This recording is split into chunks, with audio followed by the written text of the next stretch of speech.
تو اس لیے ہمیشہ عمل اللہ کی رضا کے لیے کرنا چاہیے، اللہ کی رضا کے لیے، اللہ کے محبوب کی رضا کے لیے کرنا چاہیے۔ کسی اور کو دکھانے کی ضرورت ہی کیا ہے؟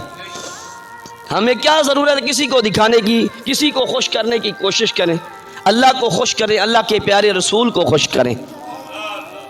یہ یاد رکھیں، دنیا والوں کو دکھانے کے لیے جو عمل کیا جاتا ہے نا، اس کی اللہ کی بارگاہ میں کوئی اہمیت نہیں ہوتی،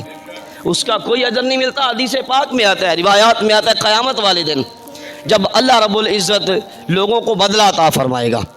ان کے اعمال کی یہ جزا عطا فرمائے گا، تو وہ لوگ جو ریاکاری کیا کرتے تھے، لوگوں کو دکھانے کے لیے عمل کرتے تھے، رب ان کو فرمائے گا، توجہ ہے آپ کی، جو ریاکاری کیا کرتے تھے رب ان کو فرمائے گا جاؤ انہی لوگوں کے پاس جاؤ، انہی لوگوں کے پاس جاؤ جنہیں دکھانے کے لیے کرتے تھے، اور جا کے دیکھو ان کے پاس کوئی بدلہ ہے، دیکھ کے آؤ ذرا، اللہ ان کو فرمائے گا۔ تو اس لیے اللہ کی رضا کے لیے کرنا چاہیے، اللہ کے پیارے محبوب